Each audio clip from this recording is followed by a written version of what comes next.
Hi guys, so let's see what can we see for today's love reading for the collective. So tingnan natin ano makikita natin sa collective ng love reading ng collective. Like kung na ano yun. Love reading ng collective.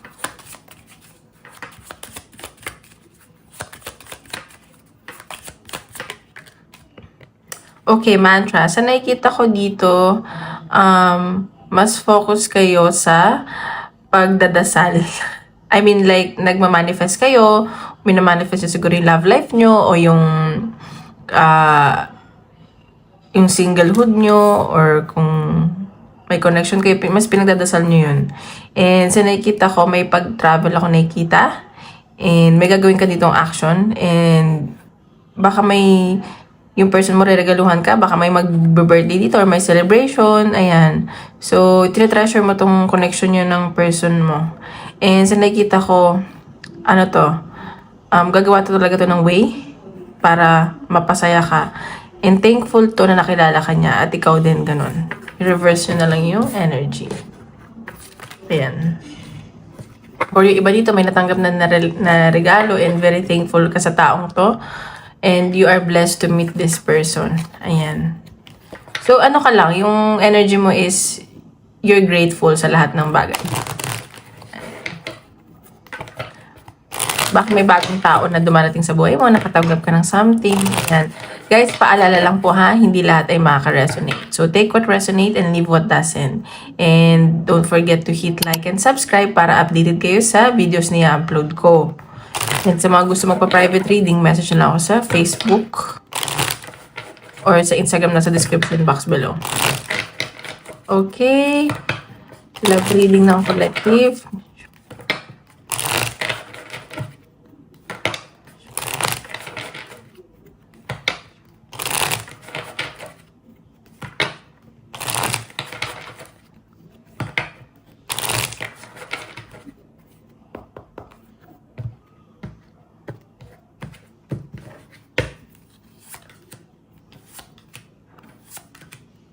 Okay. So, yung iba dito siguro, broken family or galing sa hiwalayan or may kadil kayo na broken family. And sa nakikita ko, parang wala kayong gana ngayon. Like, tinatamad kayo, parang gusto nyo lang mag-relax. And sa nakikita ko, siguro wala kayong peace of mind. May nakikita kong biglang communication sa inyo ng person mo or pag-travel. Ayan. So, nakita ko dito, parang dalawa yung kadil mo. Parang yung isa dito nag-explore pa, yung isa nagmamatigas.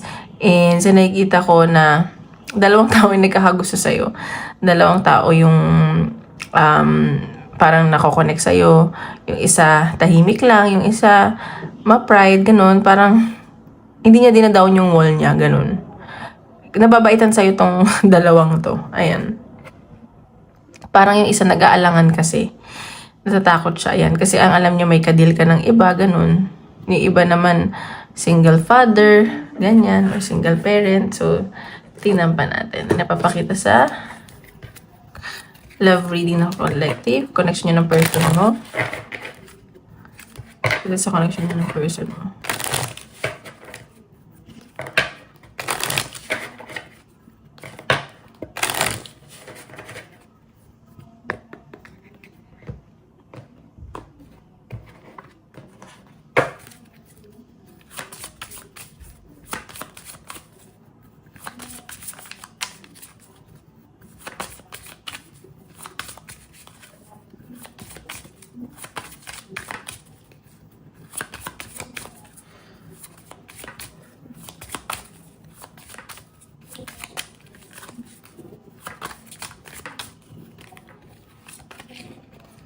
Okay. So, yung iba dito, yun nga, parang ayaw nyo makipag-usap, tinatamad kayo. And sa nakikita ko, baka napapagod kayo, nai-stress, ganun. Tingnan pa natin. O yung person nyo to. Para nagkakasakit yung person nyo.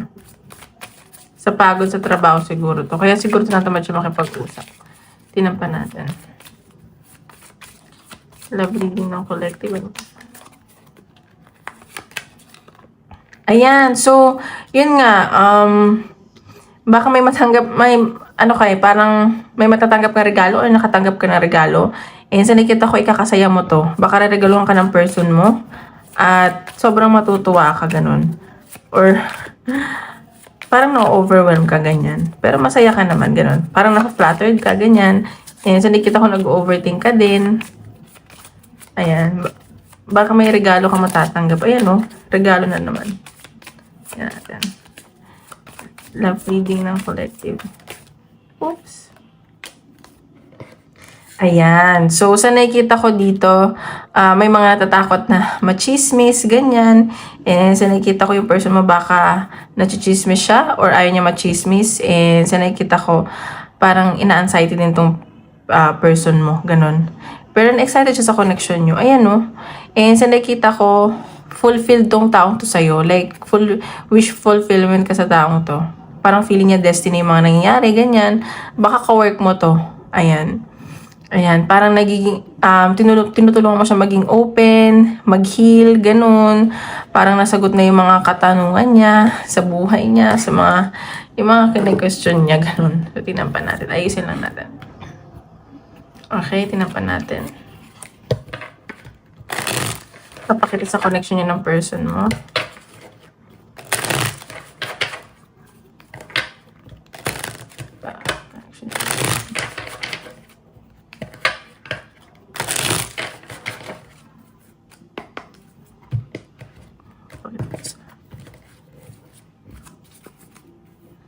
Tago na nga muna natin ito.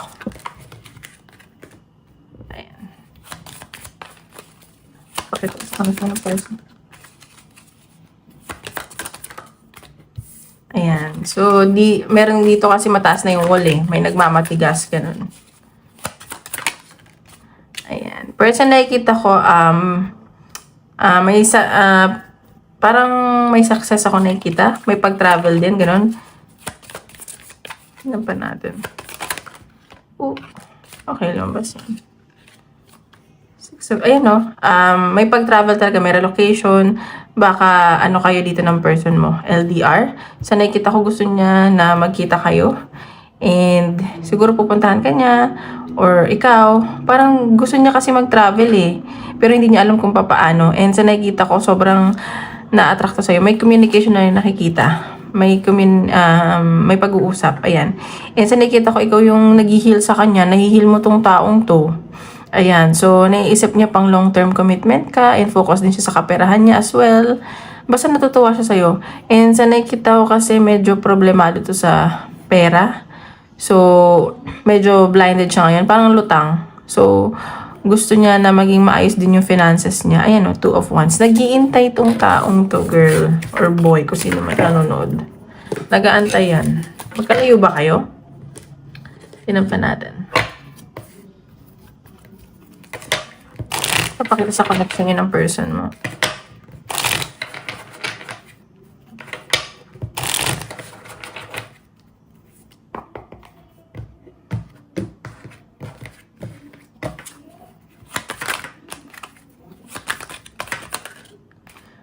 Ayan o, sobrang nafe-feel niya yung pagmamahal mo sa kanya. At sa nakikita ka niya as pang long term. Ayan o, may pregnancy din. So, mag-ingat lang ha.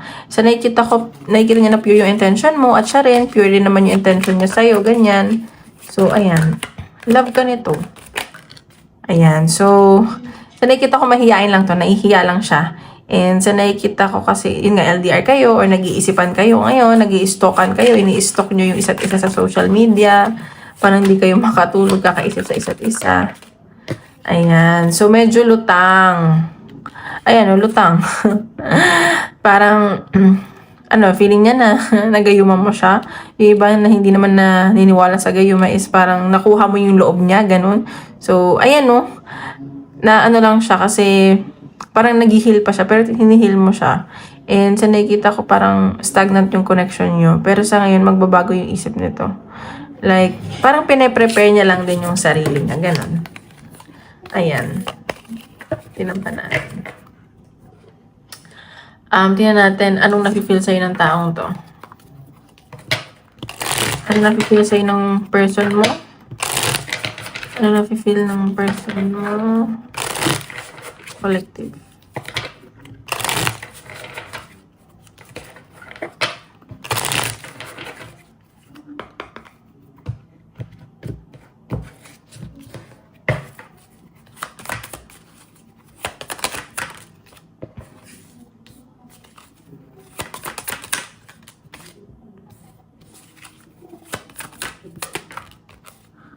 Aha. Aha.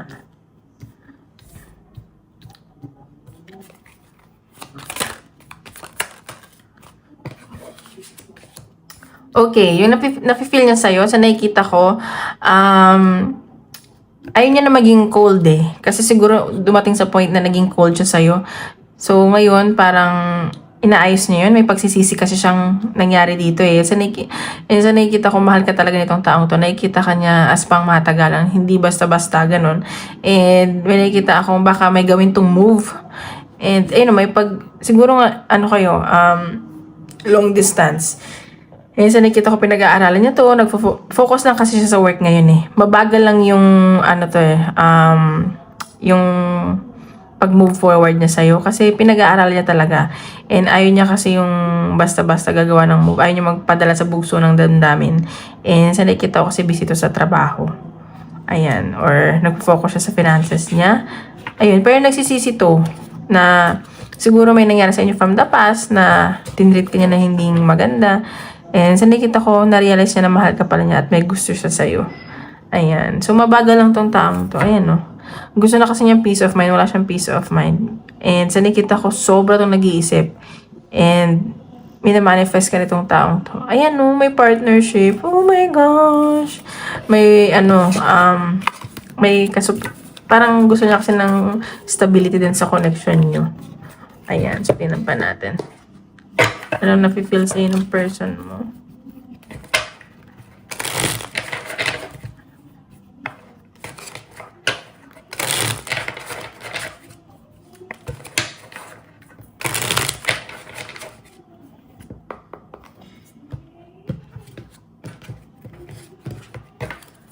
Anong feel sa'yo ng person mo? Oo, masaya siya sa'yo. And, sana kikita ko, ano ba ito? Ginost mo ba siya? Ay, siya yung nag-ghost. Ano na-feel siya ng person? Okay.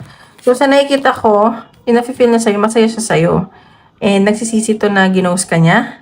Or ginost ka niya. Sa nakikita ko, may inaayos kasi ito eh. May mga inaayos na papeles or sa trabaho. And meron siyang legal past. Ganyan. Nahihirapan to. And sa nakikita ko, binabago niya talaga yung sarili niya. And nagsisisi to. Ayan. So, nag-aantay lang to ng divine timing. Ayun, no? Nasasaktan siya ngayon. Oh, wow.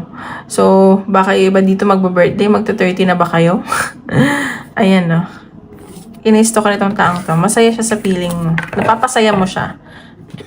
Ayan. So, tingnan pa natin. Ano bang dapat mo malaman sa person mo? Ayan. Anong dapat mo malaman sa person mo?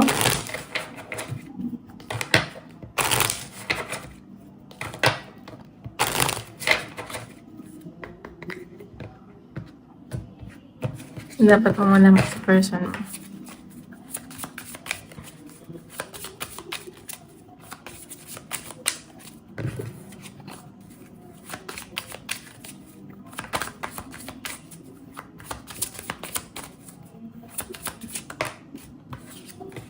Commitment. Things are getting serious. So, baka nga mag-offer to ng commitment sa'yo. And siguro nakikita niya na seryoso ka or parang pang seryosohan ka. Ganyan. Seryoso ka na. Ganyan. Tingnan pa natin.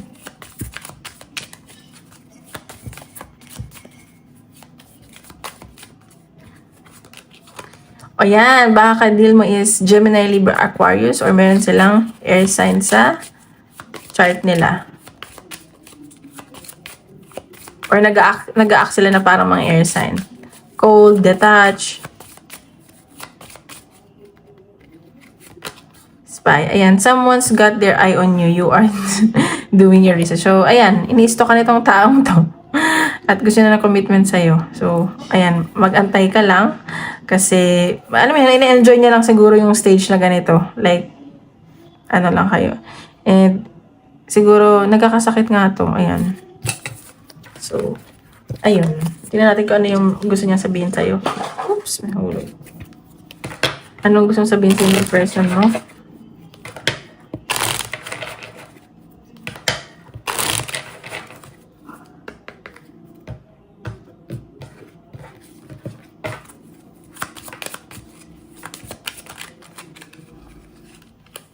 See, I want to tell you how I feel.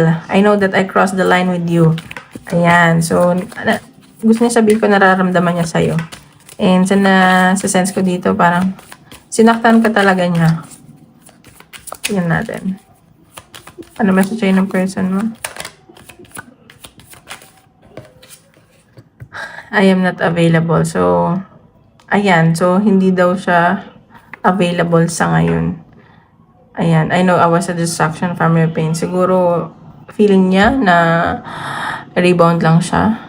Pero napupuyat to kakaisip sa'yo. I don't react when people mention you. So, baka pag narinig yung pangalan mo, hindi siya nagsasalita. Okay. Yun natin. Ano ang possible outcome ng connection mo?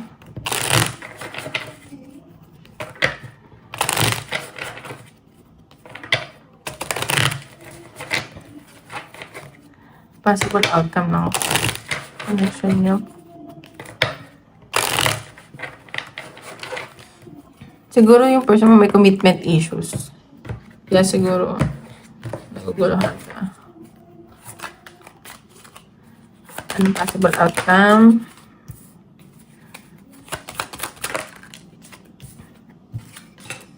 Wow. Ooh. Possible outcome ng connection. Aba. Ang ganda naman ng lady. Okay. Ayan. So, nakikita ko dito. Nasa-sense ko, siya yung manunuyo sa'yo this time. And sa nakikita ko, gusto niya ng new beginning.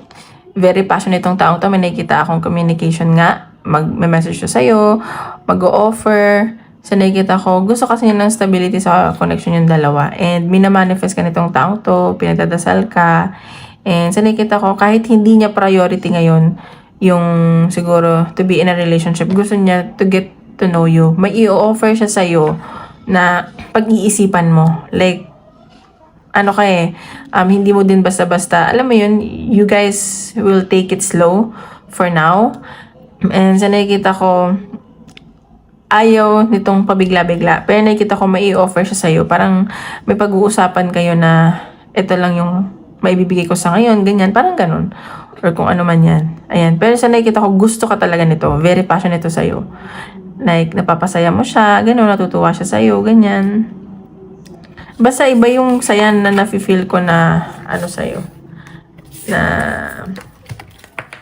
ano ba to? Nafe-feel niya. Kaya natin ang message sa ni universe.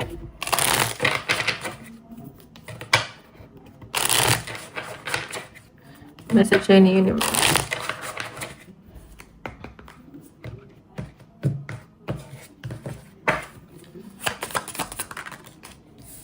A few weeks. So, ayan. So, mag-antay ka lang daw. Relax ka lang. And trust the universe and the process. Huwag ka masyadong magmadali. Brand new, stable beginning. Ayan o. Stability ang gusto nito. So, magiging stable din. Siguro bigyan mo lang siya ng time and space. Mag-isip kung ano man yung nangyayari sa inyo ngayon. Okay, tinan pa natin. Message sa'yo ni universe.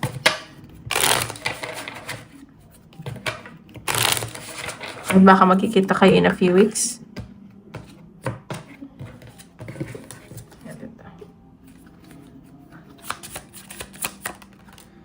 Ayan, it's a chance to grow and develop your skills. So sinasabi dito, siguro mag-focus ka muna sa career mo. Huwag masyadong madaliin yung love life or connection nyo. Like, matuto ka muna.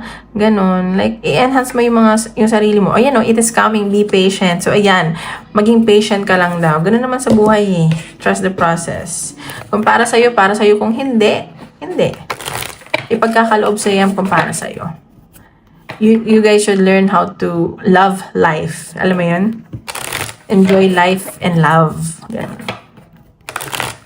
And huwag kayo ma-attach sa isang tao kasi kahit kanino. Kasi for me, kahit na in a relationship kayo, hindi nyo pagmamayari ang isang tao. Like, do your thing, I'll do my thing, and then let's meet halfway. Ganun dapat. Okay, advice ni universe.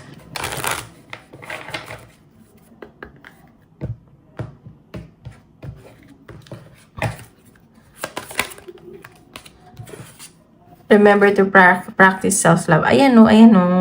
Self-love daw. So, ayan. Mag-ano ka din, mag-cleansing. Mahalin mo daw muna yung sarili mo bago yung ibang tao. Ayan o. You don't need someone else to fix you. Baka akala nyo kulang na lang kayo, love life, ganun. Hindi ganun yun. So, ayan. Sarili daw muna. Okay, isip kayo ng question. Tingnan natin kung ano ang sasagot ni universe. Okay.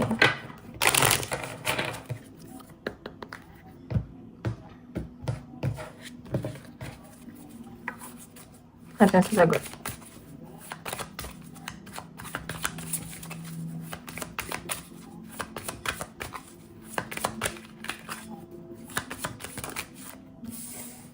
Ayan, meditations brings answers. So, ayan. So, mag-meditate kayo, mag-isip-isip, at doon yung malalaman yung sagot. Kung ano ba talaga. Big, happy changes. So, ayan, yung mga mangyayaring magiging masaya ka for the next few days. So, few weeks, months. So, ayun lang. Claim mo na yan. So, maraming salamat guys. Don't forget to hit like and subscribe para updated kayo sa videos ni upload ko. Thank you. Bye-bye.